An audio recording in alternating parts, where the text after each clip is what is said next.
Whether you are a seasoned project manager or just starting your journey out in this thing called project management, this episode is packed with actionable insights and game changing skills that will set you apart for your competition. That's why you're here, right? I mean, right?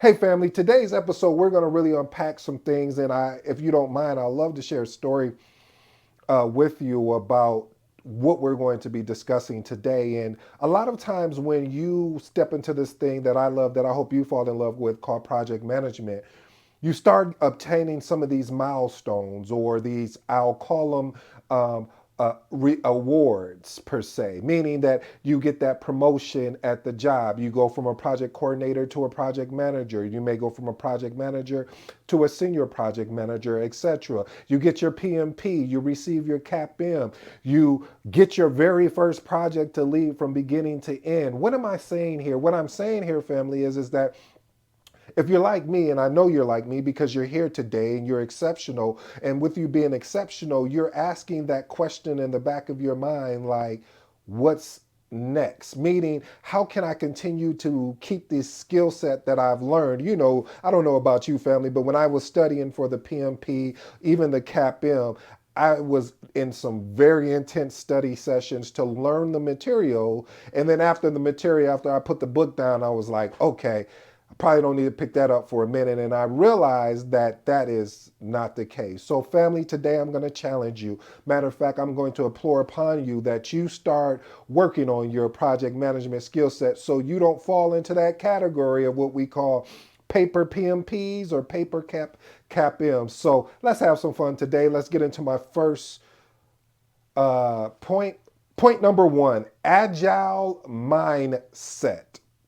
Listen, family, one of the things that I'm seeing in this industry, even PMI has definitely recognized it because now they have a certification called PMI ACP, is we need to become very well versed in agile mindsets and leveraging frameworks like a Scrum or leveraging a Kanban or Lean.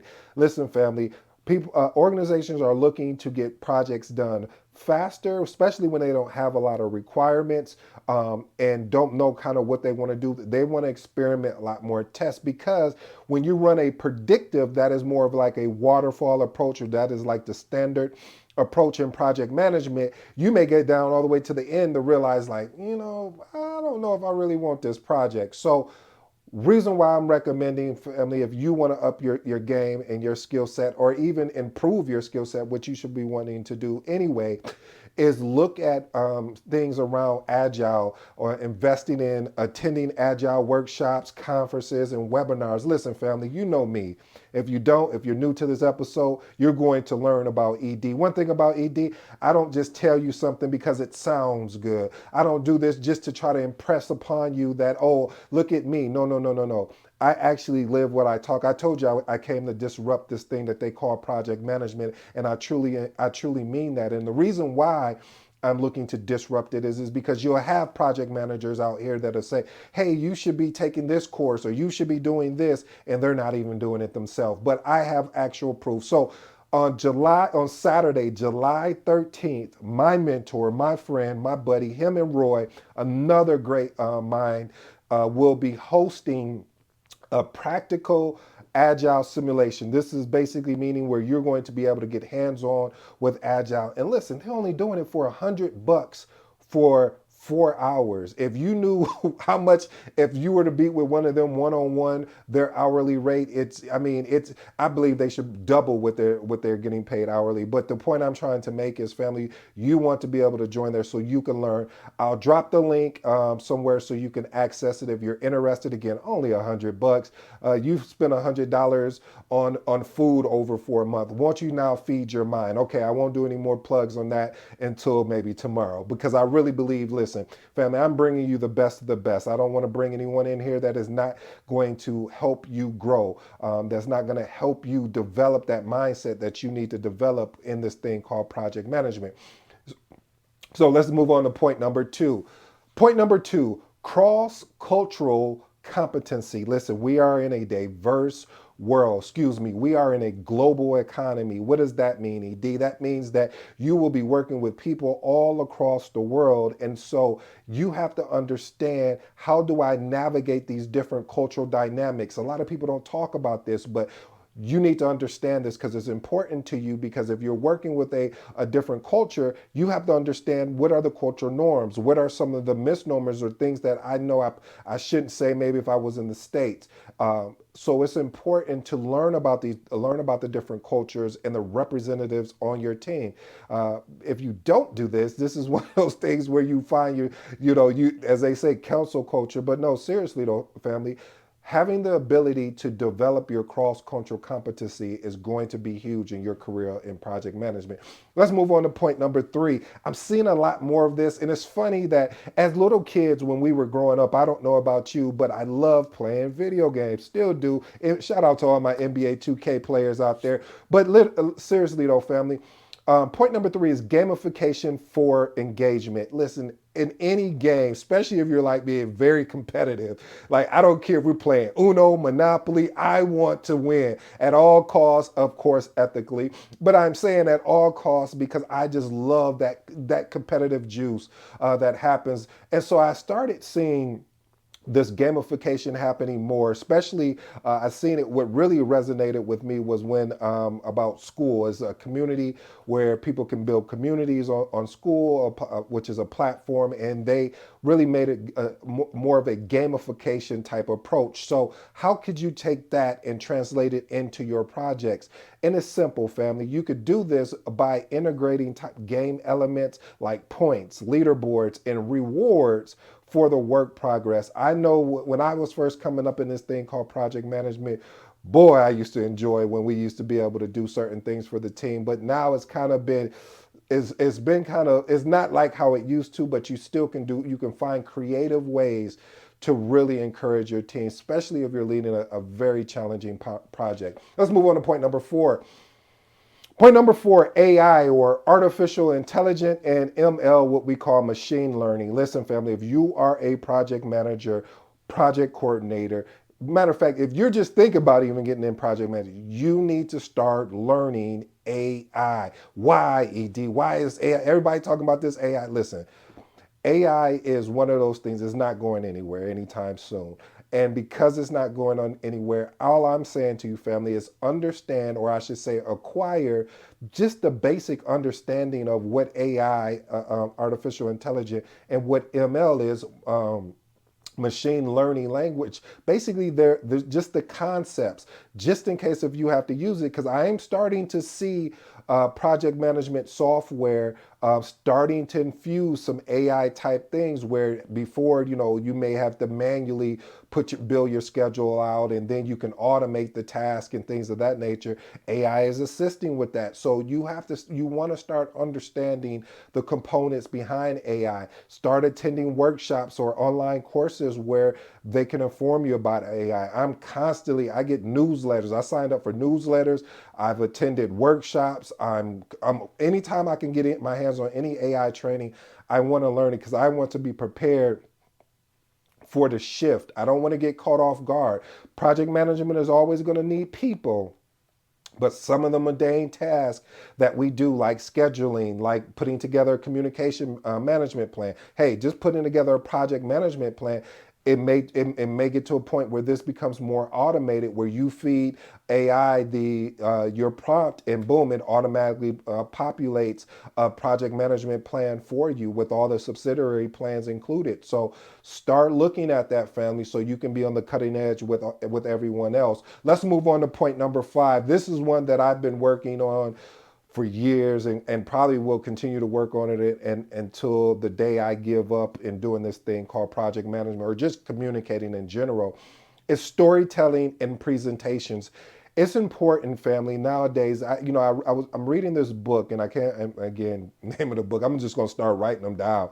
So when I recommend a book, but I've been reading a lot of books around storytelling. In this particular book that I was reading, it really captured my mind because it talked about, they gave in a scenario where they gave you a whole bunch of data points, and then they asked the audience, hey, can someone tell me all the data points that I gave? And no one could relay it back. But when they placed it in a story with those same data points, but put it in a story form, there wasn't anybody in the audience hardly that didn't miss it because they were able to relate. So especially when you're giving presentations or you are to engage your stakeholders, being able to find stories that are relatable to the situation. One of the stories that I always used to share was with when my daughter was young, and she had a problem of touching the stove. I don't know why, family, but it was just. And one day I turned my back to get some, because I put some water in the pot and I was getting ready to put it back on the stove, and she touched it and all I heard was a big, ah, and I'm like, oh, Jesus, what happened? Come take the wheel. Like, I'm just trying to figure out what happened. And I look over at her and I was like, you touched the stove, didn't you? She's like, yes, Daddy. And that lesson taught her ever since then, she had never touched the stove again when she was little. And the point of it being is that sometimes I use that story to share with you, is that sometimes you can tell somebody something and they not grasp it. They actually got to go through the experience. So I always tell that story because it really helps people to understand that, hey, listen, I can sit here talking until I'm blue in the face about, hey, you shouldn't do this. This is the way we should go with this project. But at the end of the day, you're the subject matter expert. If you really truly feel this is the way we're going to go, all right, let's go. But I'm telling you, I'm going to be working on plan B because I know this is not going to work. So having the ability to improve, the ability to really work on your presentation style, your skills, because you're constantly presenting to C-suite, to directors, to even just your project team. I talk about it here in the Magnetic Project Manager book behind me because it's one of the biggest key things that I continue to work on. And this is a journey. I'm not looking for a destination to be a master at presentation or a master storyteller. My goal is enjoying the journey, and I'm having a great time during the journey. Let's move on to point number 6. Remote team management.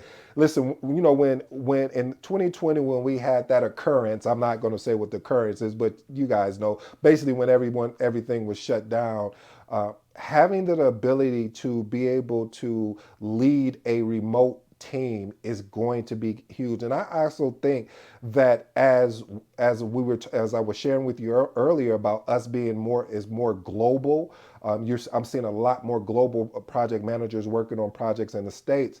You're going to want to have the ability to figure out what are best practices for managing and leading and collaborating with teams that are geographically dispersed all over the world. How do you follow up with somebody to ensure that they're doing what they said they were going to do? Some of the tools that I've used along in my journey is basically using tools like, of course, like Zoom, Slack, Asana, Microsoft Teams, to really ensure that we can keep up that communication, because anybody knows that when communication fails, this is when projects start really failing, because nobody knows what the other teams are doing or individuals are doing, because now we go into assumption mode. Let's move on to point number 7.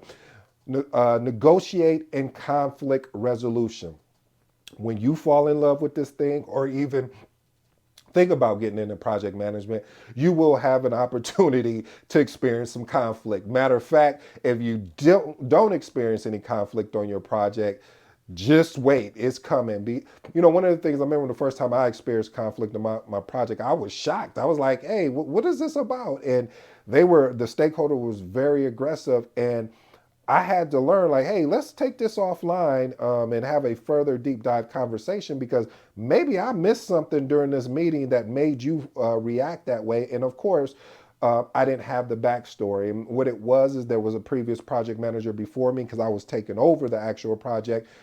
And this stakeholder was frustrated. It was like, how many project managers are you guys going to keep bringing in? We'll run it ourselves and do it ourselves. So once I understood the why, it helped me help this stakeholder understand, hey, I'm here to support you. If they do make that decision, I'm going to make sure you're set up for success of making sure we have all the artifacts in place, meaning like our communication management plan, our stakeholder register, all these artifacts, so you can have success. So if somebody else comes in, they won't have to do what I had to experience. They will have a better chance of leading you guys. So You're going to want to enhance your conflict resolution and also your negotiation skills. One of my favorite books, and I did remember this one, is Never Split the Difference. This book is an amazing read to me. Matter of fact, I try to read it once a year because of the fact of how it's important. Basically, the book is about having the ability to negotiate. I think every project manager needs to read this book. And you know what I may do, family? Some of the books I keep sharing and talk about, maybe we just do a whole book club on the books that I'm recommending, and I'll leave it up to you to check out. But these are some of the books that has helped me in my journey. Whenever I was up against a challenge, I would refer to certain books and whatnot. All right. One of the actionable steps I want to recommend to you, family, is practice active listening and having empathy. And learning when to leverage your assertive. You need to know when to be assertive and when you need to be passive. And that is something that you can learn and watch, but it's something you're going to have to understand. And you know my favorite words is know your audience. And that's when you're going to have to know your audience to make that particular decision. Let's move on to point number 8.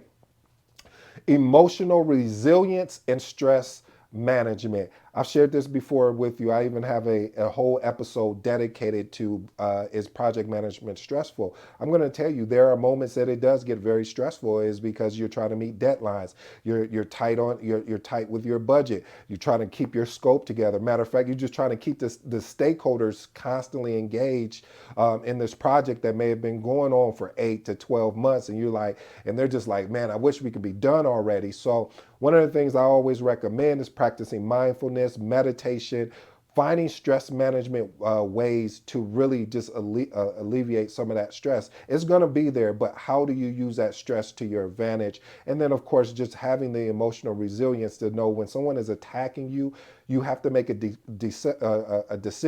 Are they attacking the work? Or are they attacking me personally? If they're attacking me personally, then I need to have a conversation with them before this blows out of proportion. But if they're attacking the work, yeah, they're entitled to challenge and attack the work. We just need to figure out a resolution that we all can be happy with. My bonus for you today, family, is servant leadership. Listen, having the ability to embrace servant principles of servant leadership to empower and support your project team is going to be key. Listen, when you are a servant leader, you're focusing on removing problems, providing resources, and basically more or less of creating an environment that really truly enables team success. You know, one of the things and I'm practicing servant leadership right now. I am leading by example. I'm discriminating.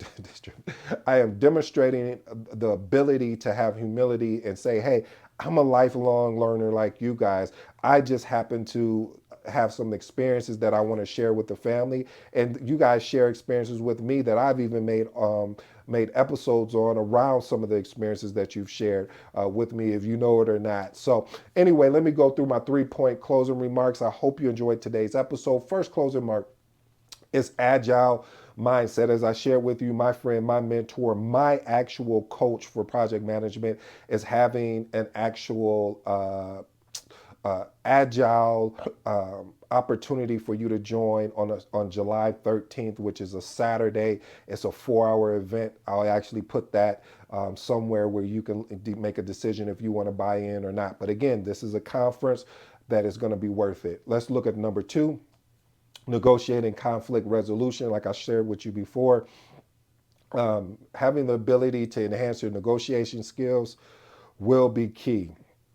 I think there's some free material out there, but one of my favorite books around negotiation so far, and I haven't read every book on negotiation, but this is the one that arrested my attention, was Never Split the Difference. So go Google that book and see if that's something that aligns with you. And my last and final point is storytelling and presentation skills. As a project manager, you're always presenting something, whether you're presenting a stakeholder to make a decision to join your team or leave your team. You're presenting where you're at in the project, or when you have impediments that you need leadership or executives to join in, how can you articulate with the proposed solutions that you've already done, and to get their buy-in, to really for them to give you resources. So family, I really truly hope you enjoyed today's episode. I go by the name of ED. Until next time, you guys know my motto, my slogan. If you don't, it's easy. Until next time.